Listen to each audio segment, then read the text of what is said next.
The Most Mind-Blowing Moments on Paternity Court.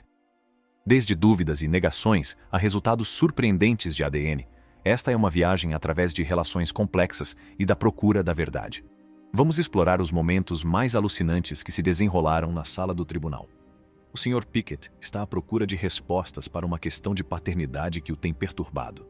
De acordo com a alegação do Sr. Pickett, durante uma altura em que ele e a sua mulher estavam separados, ela admitiu-lhe que ele poderia não ser o pai biológico do seu filho.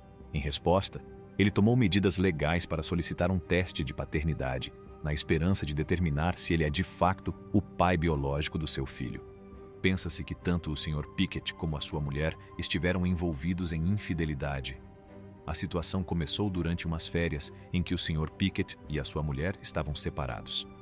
Ao regressar das férias, o Sr. Pickett reparou que o mesmo homem estava frequentemente presente em diferentes casas onde a sua mulher ficava periodicamente.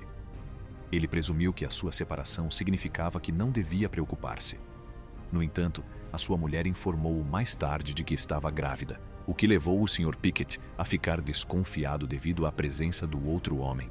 O Sr. Pickett disse que o homem em questão estava alegadamente envolvido com a sua mulher enquanto ele estava ausente. Contou que a sua mulher o informou de que o outro homem era responsável pelo Chinex, o que sugere infidelidade. Apesar desta revelação, o Sr. Pickett acabou por se reunir com a sua mulher e pareciam ser novamente uma família. No entanto, as dúvidas sobre a paternidade da criança persistiam na sua mente. Confrontou a mulher com essas dúvidas e questionou se a criança era biologicamente dele.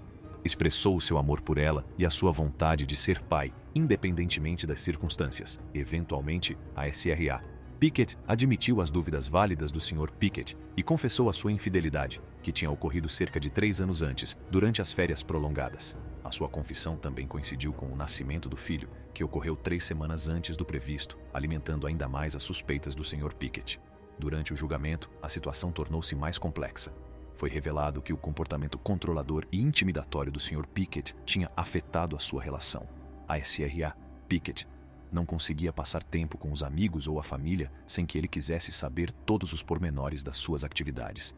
Apesar disso, o Sr. Pickett defendeu-se afirmando que as dúvidas podem existir em qualquer relação e sublinhou o seu investimento emocional na relação deles. O juiz reconheceu que a dúvida pode afetar ambos os parceiros e explicou que o casamento é uma via de 2 sentidos. É provável que tanto o Sr. Pickett como a sua mulher tenham tido dúvidas devido à situação em que se encontravam. As emoções exacerbaram-se durante o julgamento, resultando num ambiente tenso. A situação terminou com a afirmação do Sr. Pickett de que é efetivamente o pai da criança. A jornada do Sr. Pickett para descobrir a verdade sobre a paternidade do seu filho revelou complexidades na sua relação, incluindo infidelidade passada e confiança tensa. O julgamento pôs em evidência os desafios que ambos os parceiros enfrentaram para lidar com as dúvidas e emoções que rodeavam o seu casamento e a paternidade da criança. A SRA. Johnson chegou a um ponto de não retorno no seu casamento e está a pedir o divórcio. A sua decisão resulta da luta permanente entre a sua lealdade para com o marido e o seu filho de 12 anos, Elijah. O casal passou por várias separações ao longo dos 7 anos de casamento. A SRA. Johnson intentou uma ação judicial, solicitando ao tribunal que ordenasse ao seu marido, Sr. Johnson, um aconselhamento familiar. Deixou claro que, se ele se recusar a participar, o divórcio será o resultado provável. Durante o processo judicial, a SRI, Johnson revelou que se apercebeu da desigualdade de tratamento dos seus filhos. Exprimiu o seu desejo de que ambos os filhos se sintam igualmente amados e cuidados.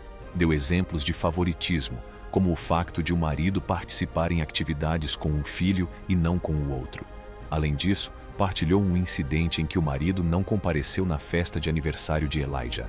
O Sr. Johnson, no entanto, defendeu-se, referindo seus esforços para disciplinar o filho e as suas frustrações com o comportamento de Elijah.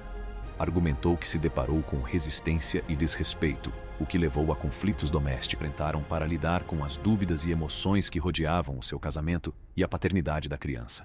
A SRA. Johnson chegou a um ponto de não retorno no seu casamento e está a pedir o divórcio. A sua decisão resulta da luta permanente entre a sua lealdade para com o marido e o seu filho de 12 anos, Elijah. O casal passou por várias separações ao longo dos 7 anos de casamento. A SRA. Johnson intentou uma ação judicial, solicitando ao tribunal que ordenasse ao seu marido, Sr. Johnson, um aconselhamento familiar. Deixou claro que, se ele se recusar a participar, o divórcio será o resultado provável. Durante o processo judicial, a SRI, Johnson revelou que se apercebeu da desigualdade de tratamento dos seus filhos. Exprimiu o seu desejo de que ambos os filhos se sintam igualmente amados e cuidados. Deu exemplos de favoritismo, como o facto de o marido participar em atividades com um filho e não com o outro. Além disso, partilhou um incidente em que o marido não compareceu na festa de aniversário de Elijah.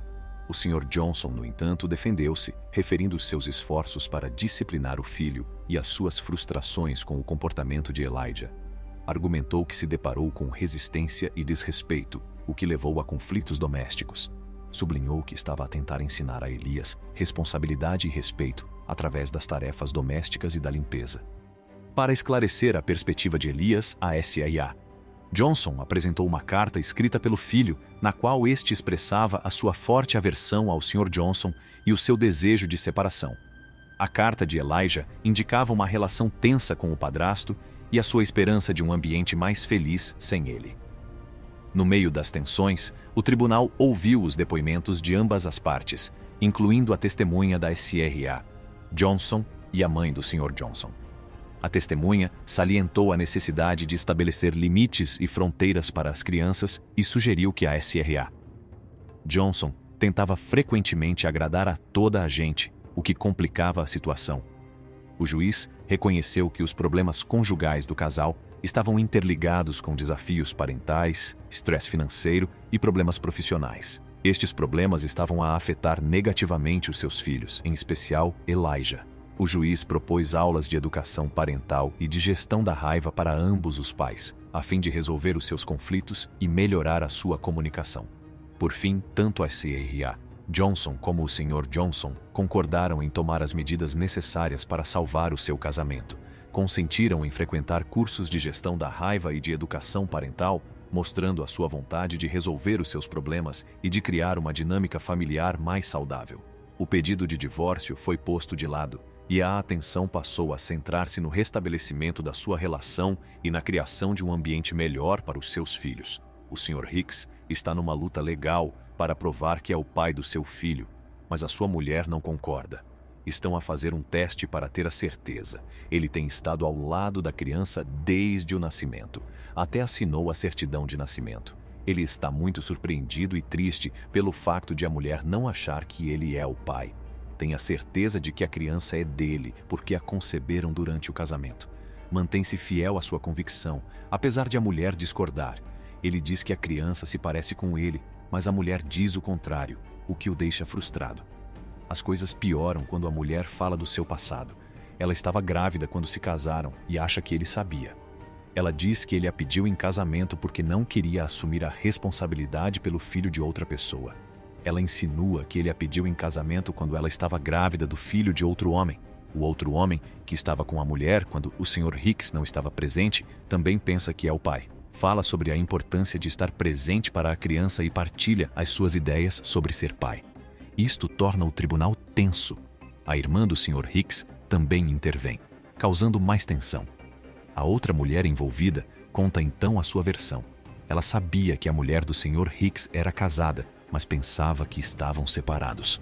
Tem a certeza de que a criança é dela, porque investiu muito tempo e esforço na relação deles.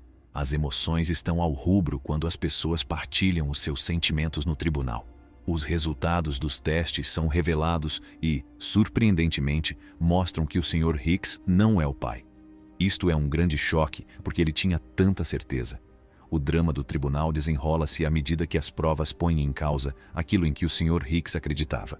As alegações da sua mulher e os argumentos do outro homem tornam as coisas ainda mais complicadas. Os resultados dos testes mostram a verdade sobre a situação da paternidade, o que é uma grande surpresa. O Sr. Williams acredita que Quanisha Mayberry é a sua filha biológica, mas a SRA. Wynne, a mãe de Quanisha, discorda. O Sr. Williams está convencido de que Quanisha é sua filha porque é parecida com ele, com a mesma pele clara.